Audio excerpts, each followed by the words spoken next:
Well, greetings, friends, and welcome to the Gospel Underground Podcast. This is episode 97, The Fight for God-Given Rights. We are broadcasting live for us from two global shed quarters, one in Blacksburg, Virginia, one in Radford, Virginia. I am here with my good friend and co-host, Jesse Fury, who is looking fly for a white guy over there in Radford. We are Zooming today because you've been exposed, right? Or theoretically? I have been exposed. I've been exposed. I am unclean. You've been exposed for the good guy you are, Jesse. I'm outside of the camp right now. We had a little dinner on Saturday with some Bonhoeffer House folks, and one of them ended up testing positive a few days later. They came down with some symptoms the next day. Oh, my goodness. We were in a big space, not very many people, not a lot of close contact, but you're doing your duty. Still on CDC, man. I'm following the guidelines, so we're getting tested. Jenny and I are getting tested today. And even if you get a negative test, now the CDC is still saying wants you to quarantine. It's 7 days of isolation. So 7 days is better than 14 days, Jesse. 7 days is better, and that's for non-family. So I didn't even look at what it would be for family. But, okay. And I'm supposed to preach this Sunday, so I need a negative test so you can spew your clean germs out into the air. And our lead pastor is going to take my sermon notes and preach if my test comes back negative. Now, are your notes and his notes similar in terms of what you produce when you preach?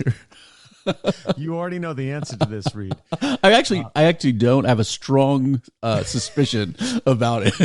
I like to have an abundance of notes. So when I preach, and there's a few reasons for this. Number one, I want to make sure that if I'm using the same illustrations over and over again, I can catch it. Sometimes I do. I'll probably use something this week that I've used before, but I want to at least know I'm not just going back to the same well of 5 illustrations over and over again. Number two, I feel more comfortable with it. Yeah. You're kind of a writer, so you're writing your sermon probably. And then number 3, I like to have my stuff so that I can have it as a resource later. Yeah. And there's been times where I've wanted to take what I've done and then kind of craft it into more of an essay or something I could put on the web. And being a writer that you are, that works well with things like research and dissertations and bro, these sorts of things. Up, man. That's right. I'm applying for a PhD. It's happening at Southeastern where I did my master's degree. I'm going from a kind of secular Catholic kid to being right in the middle of the Baptist world. I'm going to be doing a Baptist PhD. It's happening, bro. And you'll get to know all the famous church people that nobody knows about. That's right. Nobody cares about all the famous church people that 0 people in my family will have any idea. Oh, who's Danny Aiken? They don't know. Yeah, they won't know anybody. Maybe not even Al Mohler. They don't have any idea. And you're stepping into standardized testing then to take your take a GRE on Monday. Wow, that's exciting. So here's the thing about the GRE. I don't even know what it is. Right, graduate requisite exam, right? Something like that.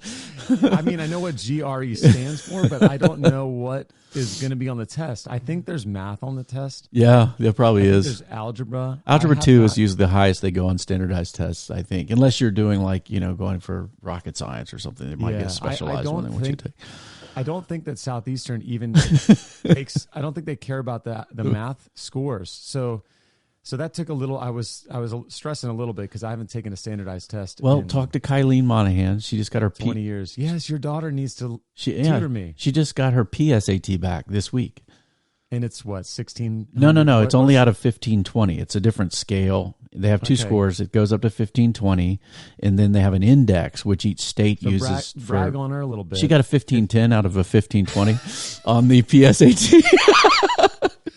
I don't want to tutor that smart. And her index was 227, and to be a national merit finalist in Virginia last year, you needed 221. So she came in really strong. We were laughing as a family the other day, Kayla and me and Casey and Tommy. She told us her score. We just all looked at her and giggled like who are you, alien person? She came in pretty strong. Oh my goodness! I don't want a tutor that's that much smarter than me. I need confidence going into this thing. I've got like 4 days. So you're gonna do great because you're literate and well-read. Your vocabulary and your reading comprehension will be solid. We'll see. All the best there, Jesse. I'm going to study for 2 hours on Monday morning and just see how it goes. Well, we're going to fight for your rights to do that, Jesse, because you're a human being. And today, in episode 97, it's been a while.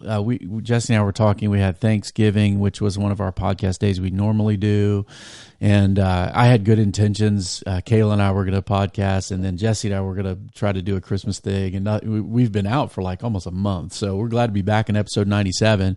We are probably going to get together and do a little Christmas discussion of family things we do, and in the coming weeks. And Kayla at College Part 2 is coming too, for all of those who want to hear how a Christian scholar, young person in the university setting did, other than overthrowing the government that we talked about in our first Kayla in College episode. But we're back in our mini-series this fall on resistance, what's in the borderlands, sojourning in Babylon. How do we exist right in this politically charged, allegiance-challenging culture that we're in, so that we might influence others for the gospel, also be a place of refuge for the hurting, and then realize there's many things in this particular cultural moment that we have to resist. Namely, we talked about lust for power, lust for pleasure, and today we're going to talk about the importance of human rights and the encroachment upon them, in the erosion of our humanity that can come from all kinds of places ideologically in our society. And so I almost titled this, Jesse, I titled it Fight for Your God-Given Rights. I almost titled it You Gotta Fight for Your Rights That God Gives, and I almost sang it like a Beastie Boys song. But I didn't want to be offensive to the church people who might not like the Beastie Boys, so we're not gonna fight for your rights. But anyway, we are, because the instinct that we have that human beings are vested with certain dignity is very important. And we know in human history that people are run over by states, by systems, by each other, and that human rights, right, are very important and interestingly enough, agreed upon by lots of people today that we ought to protect them. But what are they? That's a big, big discussion. Now, in terms of human rights, Jesse, I'm referring to this. This is a quote from a guy named Michael J. Perry, who wrote a book in the mid-2000s, I think 2007, called Toward a Theory of Human Rights. He said, human rights, this is what we're referring to: the twofold conviction that every human being has inherent dignity, built-in dignity, and that it is obligatory that we order our lives in accordance with this fact, that it is wrong to violate the equal dignity of other human beings. The question is, though, why should we believe that? And on what does human dignity depend? So the two things that Perry's talking about, that human beings have a certain value and dignity built in, right? And that we have an obligation as other human beings to that dignity in others. Those are two things important when we talk about human rights, because if we disregard that, human beings can be treated atrociously in this world, but we believe that they should be protected. Now, the question he asked, why should we believe that? Or we might say, Jesse, where do human rights come from, or why do they exist? There's a few options when explaining this. The first one we would say is that we are endowed with them, or that we have human rights because God, our Creator, gave them to us, that we have vested inherent dignity because our Creator says this is a precious, valuable thing, this thing we call a human being. We're familiar with this, right, in our American history, when we declared our independence from the empire and the king. If you want to see a funny portrayal of the king, of course Hamilton's got the best one for that. My daughters, they said, "All right, we're sitting you down and making you watch this on Disney Plus." What a ride! That was a blessing to do with my girls. Now you got these songs from King George in your head. But when the Declaration of Independence was wrote, it was based on this view that human human beings have rights and that they're inalienable. They can't be taken away from the state because God gave them. We hold these truths to be self-evident, that all men are created equal, endowed, given by their Creator with certain unalienable rights. Among these are life, liberty, and the pursuit of property. No, just happiness. That's John Locke. To secure these rights, governments are instituted amongst men, deriving their just powers from the consent of the governed. Now, that's one perspective, right? Where rights or human rights come from. They come from God. We can't take them away because God gave them. They should be honored because we respect that in creation. Even the United Nations, and I believe 1948, the Universal Declaration of Human Rights, even said that freedoms are inherent to all human beings, inalienable, equally applicable to everyone. People are born free, equal in dignity and rights. So that's kind of a built-in view. Even though the Declaration of Human Rights doesn't mention specific religion or anything like that, it still has this idea, right, that human rights are built in. Second option, Jesse, what would that be? Second option is that we're given them by other people, right? You know, that human rights are determined by society or by... and this is what makes it so tricky, is they're determined by other people, and and us of them. We have human rights because some kind of structure, some kind of power assigns them or bestows them on them. But of course, this is a huge problem. As a matter of fact, we were just having a conversation in our family this morning during our Advent devotional about... That's like a Christmas time family reading kind of thing you're doing. That's right. Yeah, we're doing a reading for the 4 weeks leading up to Christmas morning. Awesome. And we ended up talking about babies, and we talked about abortion, not because I think they were going to watch a World Watch News clip or something, and so we were talking about it, and of course this is a human rights issue because and both sides of that debate say it's a human rights issue. Yeah. Right. But in this case, it comes down to, are those unborn children assigned human rights? Right. And given value, bestowed a sort of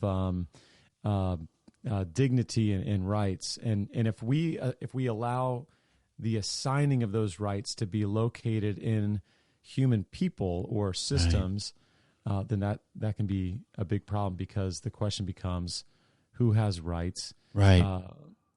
Can they be taken away? Yeah. Who's in charge of assigning them? And it's interesting, right? Because we know that human rights can be taken away, trampled upon. We see that through human history with various institutions like slavery, and certainly the Declaration of Human Rights came in 1948 after World War II, where groups of people defined the rights of other groups of people in a very, very vicious, heinous, evil way. And so, should all humans have equal rights and dignity, whether or not they're disabled, whether or not they're mentally smart or not, whether they're very tiny, very old, all human beings. Now, where does that come from? If society, right, where do they come from? They come from us. We give human rights. We believe that we should do that. Well, if a human being says we create human rights and we bestow them upon others, certainly, right, the same group can take them away. Right. And, the thing about this view is there is a kind of common sense, common grace that we would give to most people, right? Most people think, well, it's common sense. Universal human rights are common sense. We should do this. It should be self-evident that what the Nazis did or apartheid South Africa was wrong. The way that slaves were treated, African people were treated by slave traders and by plantation owners and slave owners. This is wrong. That somehow enlightenment is going to make this more obvious. I want to give some ground there, because most people generally, they do have a good belief about universal human rights, but what I think they don't realize is why it is that they have that belief about universal human rights. Right, or what justifies it. Yeah, and that really. I want to challenge you on that, Jesse. Do people really? I mean, I think it's a charitable view. You're saying, like, it's very nice for you to think other people are nice, but like if you ask, like in France today, they're discussing the way they should view Islam, right? Way Islam views women, way Western values views women. What are the views of ISIS? What are the views of Russia? What are the views of Nazis? What are the views of Switzerland? Right? Whose views?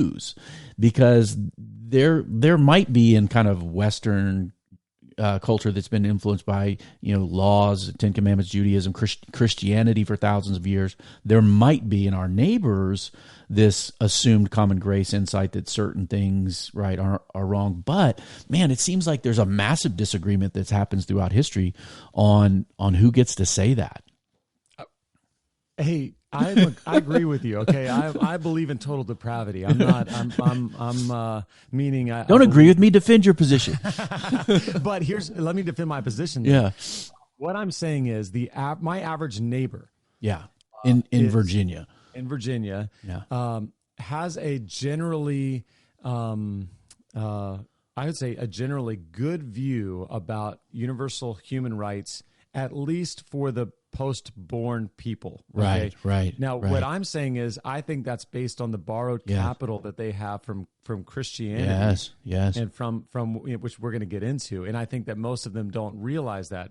Right. But I want to give some common ground to say, like, okay, like you and I agree on the same thing. The question is who determines that? And I agree with you, Reed, that it's so unsafe to locate the power for determining human rights in humans, right? And I think you're absolutely right that what slides and we do, and I do think we see this in the West in the unborn, but you see it in China with Muslim re-education camps where there's the Uyghur Muslims, right? Yeah, that's happening right now. Or even China, Hong Kong, there are different views on how people should be governed or what rights citizens ought to have, right? So I'm right there with you. If I want to press into that to say, like, hey, we might agree on things. In fact, I think that's because we're receiving a worldview for the most part that's influenced by Christianity. Kind of an inheritance that says, even like when the Declaration of Human Rights was codified after World War II, in 1982, I read this morning, that in Iranian, the view of Iran was that it was kind of a codification of a secular version of Judeo-Christian values of the West. Here's the thing, man. I think you're right in some sense of human beings have a moral sense, right? The law written on our heart, Romans 2, but yet we subjugate that to our own sinful nature, right? And then we kind of do what people want. Now, it's nice to say, well, human rights are what I determined, me and the good people, right?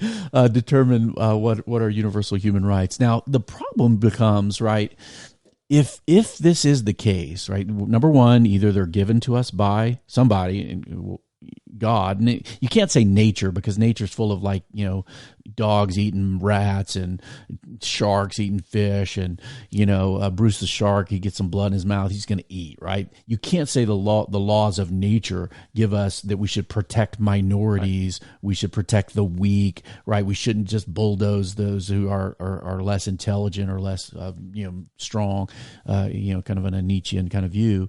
So we can't say they come from. So they come from either gift from God or some sort of metaphysical reality, or they come from us.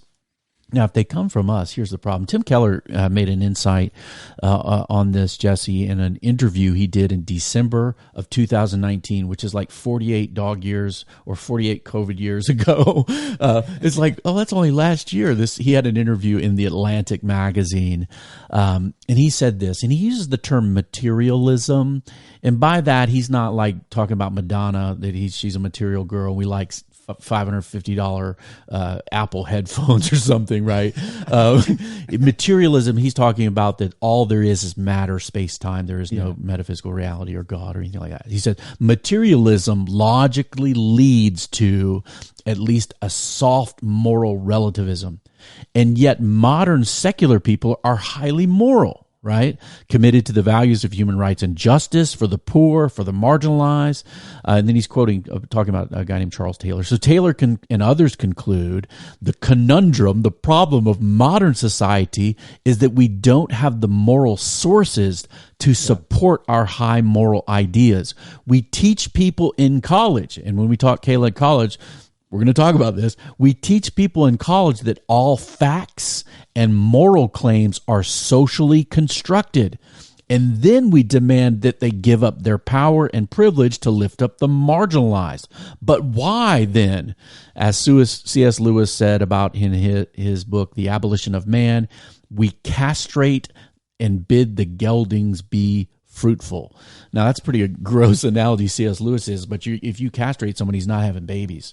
And if you tell people there is no moral reality, there are no moral absolutes, it's all socially constructed, whatever way we want, but yet then tell everybody, well, you better go be moral or we'll punish you, right? It gets really crazy. It's a massive, massive problem that we still believe in human rights, but we don't know why.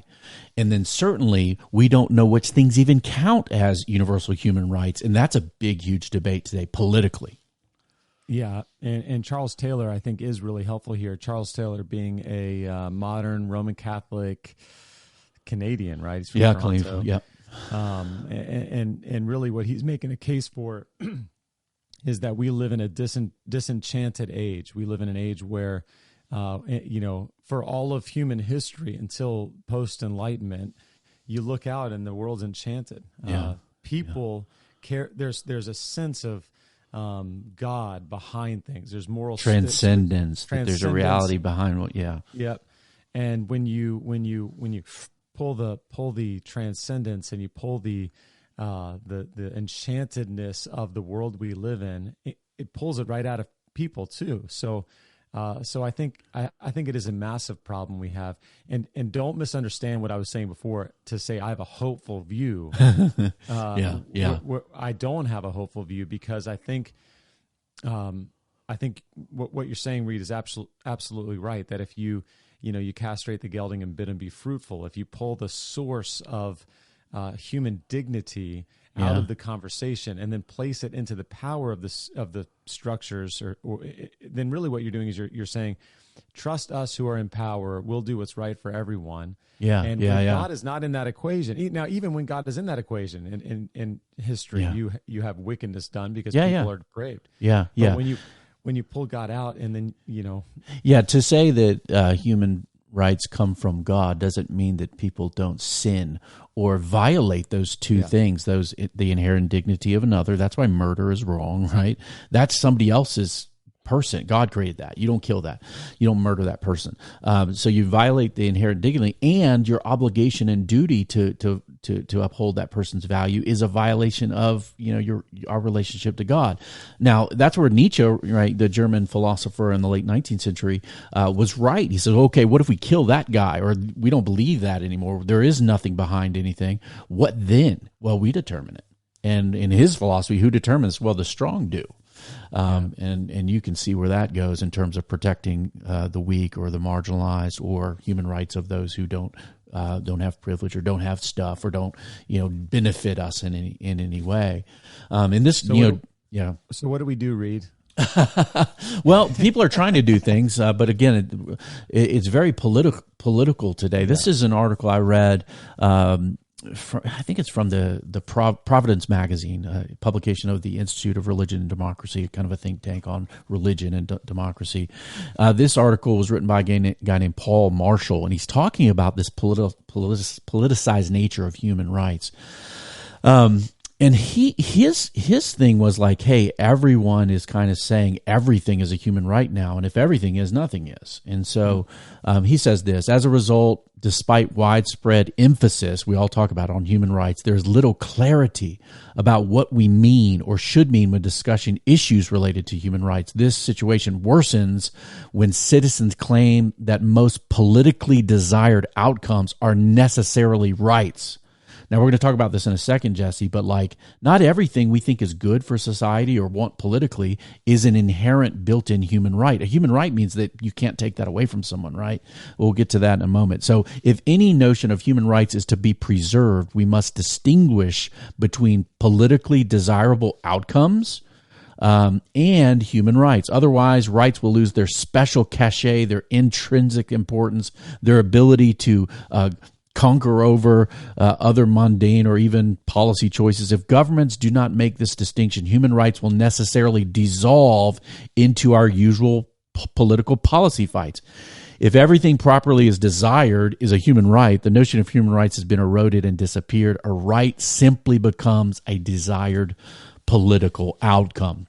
So, for example, then, we can't, if you say that, so maybe if you say free university tuition, free college is a human right. Yeah, and some people are saying that today, right? Right. Yeah. Or universal health care. Yep. Then really you're eroding what is a human right. Yeah. Free college education, that's a desirable outcome. You may politically favor that. You may not. That's something that certainly we can implement as a society if we want to, or if we could, or have to make political decisions about finances and how we do things with money and centralized economic systems or not. These are political discussions, right? You're not taking away someone like a guy who wants to be a mechanic, right?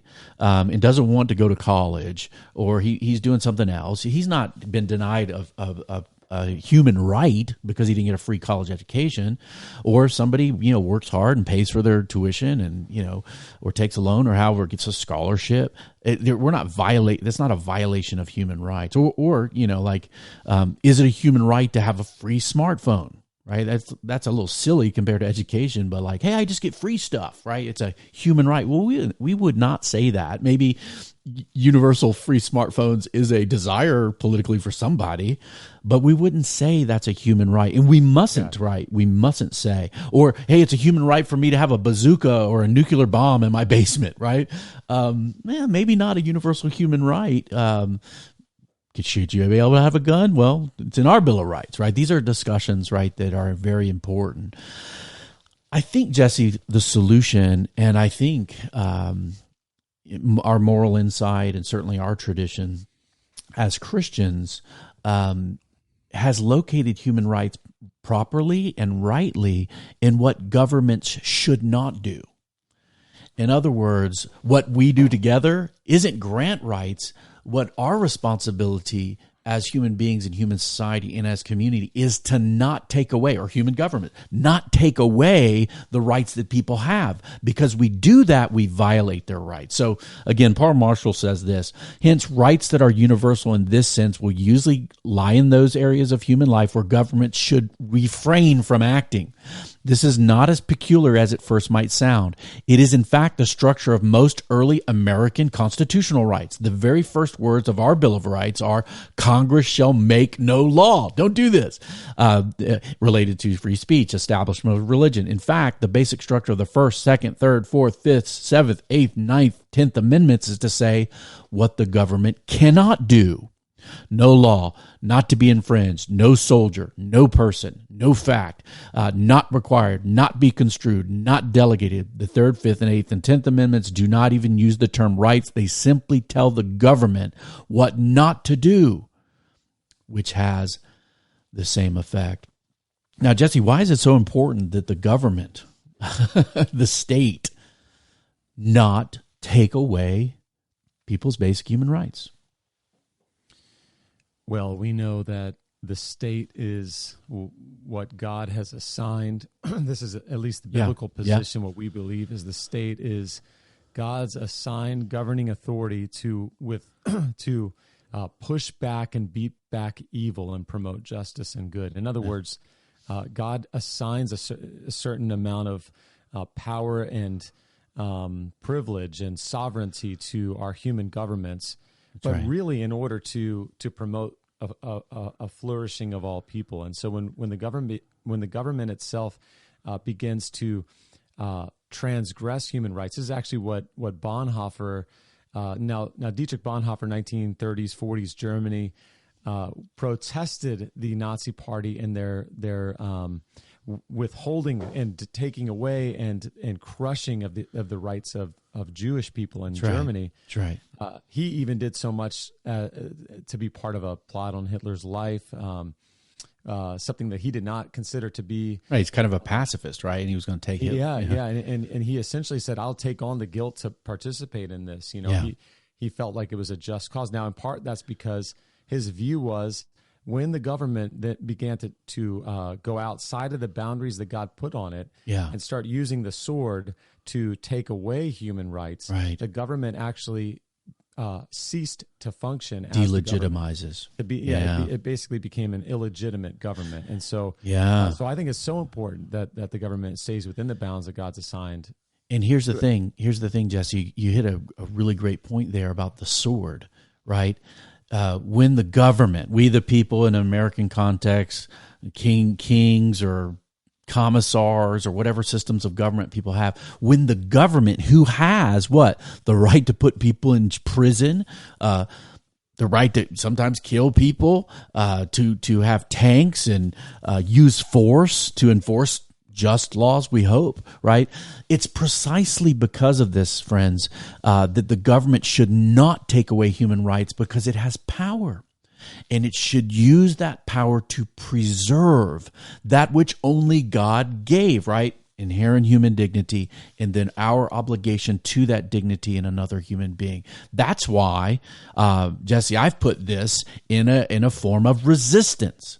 Because we have to resist any sort of government that would usurp the role of God, right? Is the state man's parent? Nope. Nope. I need to get one of those. Yeah, man, it's so useful. Thank you, my friend Steve Rest. Shout out, Steve, for that great gift. We have to resist this. Now, what does this look like? Now, before you start thinking that we're singing a certain political song to you, whether from the left or the right, here's what this means for us. The erosion of human rights, and this is like life, you deprive people of life, their freedom of movement, their freedom of speech, freedom of conscience, what they believe. You can't take those things, right? You take those things. Why? God has given, that's how human beings operate. That's how we don't need to be forced or fraud to believe things we don't believe or to worship a God we don't worship. That's why these freedoms have to be resisted. An erosion of human rights, denial of due process, what we call in America, by centralized authoritarianism. Yes, we oppose fascism, right? Any sort of move like that to erode human rights from kind of the strongman view of leadership, do it right, beat them down. You can't take away what God has given. Same thing. We can't support the erosion of human rights, taking away people's freedom, particularly freedom of conscience and religion, right? We should oppose militant secularism, statism, draconian socialism, and communism, right? So there you are on the right and the left. We resist those things. Also, we have to resist the erosion of rights by making political power into a religion. Or the enshrinement of a particular state religion by a government. Jesse, you're going to get a PhD at a Baptist school. It was the Connecticut Baptist, I believe, that pressed Thomas Jefferson to ask about the separation of church and state. This is in our Bill of Rights because it's a fundamental issue of conscience that we worship God freely. And certainly God wants that because God calls us to love and worship Him with our own volition and desire and hopes. That's right, and there's also a big role that the Virginia Baptists play back then too, with James Madison. Virginia Baptists. Hey, can I add one more thing? Absolutely. So for me, this is more of a posture of how we resist. Yeah. And so consider this to be the the icing on the cake or the the glaze on the steak. Yeah. So I think one of the things with a particularly Christian resistance is that our resistance needs to, I think, be beautiful in the eyes of people that are watching. Yeah. In other words, there's an adorning of the gospel that Paul talks about in Titus. There's a way in which we communicate that it should be alluring. It should be something that draws people in. even, and I don't mean by softening, right? I just mean our posture towards the world should be one that is loving, that is, that isn't sort of demonstrating the opposite of the case we're trying to make. That's right. That's right. And then I think consistency is really important for us too. So some of the conversations, real life conversations I have about this kind of stuff as a pastor in Virginia with unchurched neighbors comes down to questions about, well, okay, when we were more of a Christian nation, black people had no rights. Well, okay, that was inconsistent. That's something. Were we more of a Christian nation? Yeah, and that's a great question too. And so that's a good, just thinking through for us, recognizing that we have been inconsistent Christians throughout time. I shouldn't say we. I have also been inconsistent, but we are inconsistent. And then in our case now, we do our best to be consistent with not just affirming human rights, fighting to resist, but also to promote. In our actions, promote in our words and our posture towards the world. That's right. What it looks like to love our neighbor. A loving attitude, a humble posture, a conviction that every human life matters to God, isn't weak. It isn't soft. In fact, it's with a stiff back of conviction, right, that we hold to these things and must. And that's why contradictions to those things in ourselves, in our country, the path in that is repentance and faith, right? Christianity has this high ideal of what human beings are and how we should treat each other. And it has this very high view of humanity, the image of God in creation and human beings, male and female, made in his image. It also has a very low view of us, meaning that we're wicked and we transgress God's purposes for ourselves and others. We misuse our bodies and the bodies of others. We hurt, kill, maim because we covet and want. We don't have. It comes out of us. And so the revolution and change that's needed out in society both takes place in systems and structures, but in the hearts of human beings, in the will and want to, that God has to put his hand on and change. And so that's the rhythm of Christianity. We view human beings as super, super wonderful and valuable and super wicked. And that means the mirror tells us that that's who we are ourselves. And so a posture of humility means repentance, turning from sin and self and the domination of others to follow after God, loving our neighbors, loving our enemies, so that we protect even the most vulnerable among us. And so those are human rights. Now, whether or not you should get free education or this or that, that's for us to decide politically, and probably is a moral issue, but at a different level than whether or not a person should be thrown in prison for no reason, lose his life for no reason, have her told she's not allowed to worship Jesus because she's in a country that doesn't allow that. Those are the types of rights that are, I think, in our system at the beginning, and the seeds which would eventually, in my view, take down things like racist, white supremacist systems in our culture. And then now it's up to us to continue that trajectory into a more just society where people's freedom are not taken away by political religious worship from the right or the left, because they both have a unique way to squelch and replace God and take what he has given to us. Any thoughts as we close, Jesse? It's like we got serious on us, man. I got serious for a second.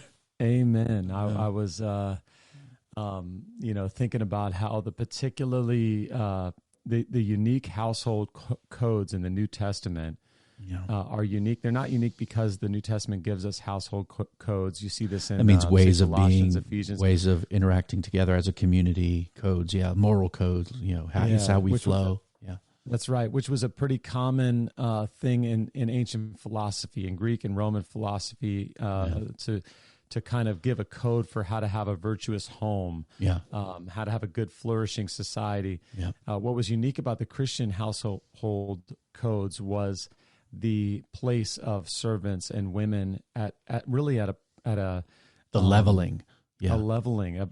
Now brothers and sisters. Yeah. So the servant in the house is the brother of the master of the house. And the master of the house was saying, hey, you're accountable to God, so you don't have the right to see this person as other than a brother. Radical stuff. That's right. And really that flourishes straight out of the Old Testament, where you have time after time after time after time, God saying to his people, if you continue to mistreat the meek, you continue to mistreat the poor, the foreigner, and that's what judgment is coming for. And in fact, when judgment comes from God, promotion of those who are meek and who've been trampled is what happens. And so I just think there's, the Bible has a lot to offer when it comes to the dignity of all people.